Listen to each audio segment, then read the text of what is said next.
নমস্কার বন্ধুরা, পুষ্পর রান্নাঘরে তোমাদের সবাইকে স্বাগতম। আজকে চলে এসেছি আমি মোরলা মাছ পাতায় ভাজা করব। আমি টমেটো কুচি নিয়েছি, লঙ্কা কুচি নিয়ে নিয়েছি, আর মোরলা মাছ নিয়ে নিয়েছি 150 গ্রাম, আর একটা বড় সাইজের টমেটো নিয়েছি, 2টো কাঁচা লঙ্কা নিয়েছি, 3টে বড় বড় পেঁয়াজ নিয়েছি। এবার আমি নিয়ে নেব আদা বাটা 1 চামচ,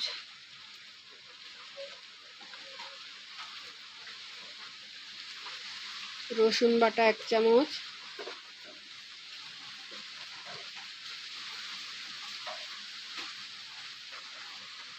লঙ্কার গুঁড়ো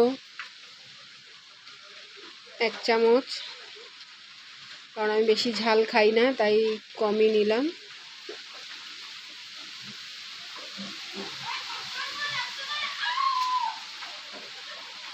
হলুদ গুঁড়ো নিয়ে নেবো 1 চামচ,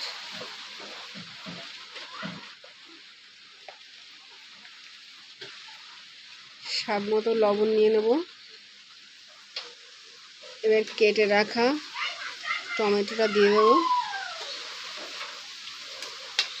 কাঁচা লঙ্কাটা দিয়ে দেবো। এবার আমি ভালো করে মেখে নেব।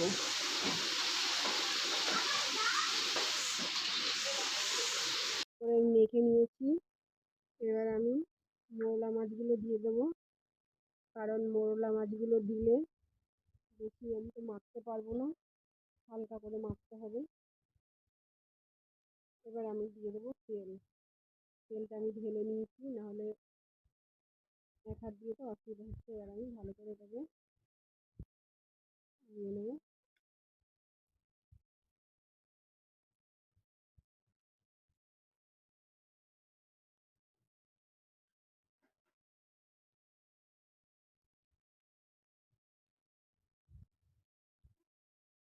মাখা আমার হয়ে গেছে, দেখুন কি সুন্দর কালার এসছে। এবার আমি কড়াতে কলা পাতা দিয়ে দেবো, দিয়ে দেবো। কলা পাতাটা আমি এইভাবে পাট পাট করে দিয়েছি, নাহলে তো তেল ঝালটা বেরিয়ে যাবে। এবার আমি মাছটা দিয়ে দেবো। এবার আমি মাছটা দিয়ে দেবো।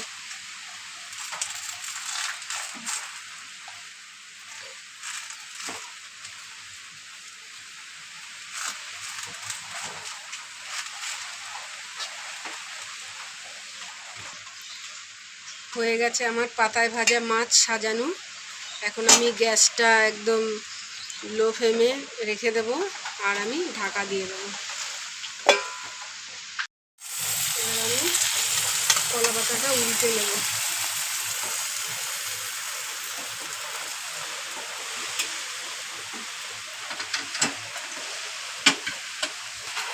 আমি আর একটা কলা পাতা দিয়ে নেব।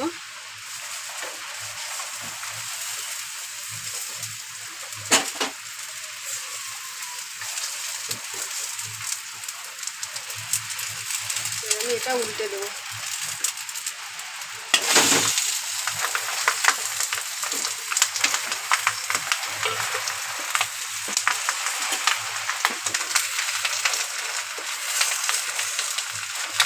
কলা পাতায় মাছ ভাজা খেতে বেশ ভালোই লাগে, কিন্তু প্রচুর খাটনি, প্রচুর রিস্ক।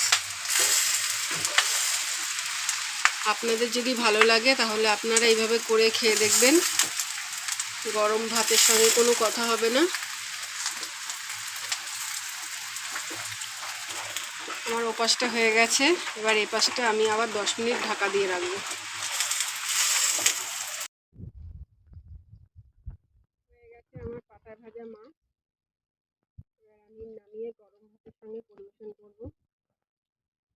তোমরা চাইলে এইভাবে করে খেয়ে দেখতে পারো, গরম ভাতের সঙ্গে দারুণ লাগে। আর যদি ভালো লেগে থাকে তাহলে প্লিজ কমেন্ট করো, শেয়ার করো, সাবস্ক্রাইব করো।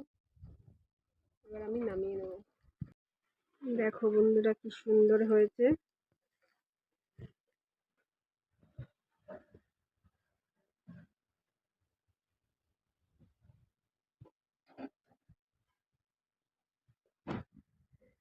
কালারটা দেখো, আর মাছগুলো একটাও ভাঙেনি। তোমরা কে কে খাবে কলা পাতায় মাছ ভাজা, মোরলা মাছ। এবার আমি গরম ভাতের সঙ্গে পরিবেশন করব।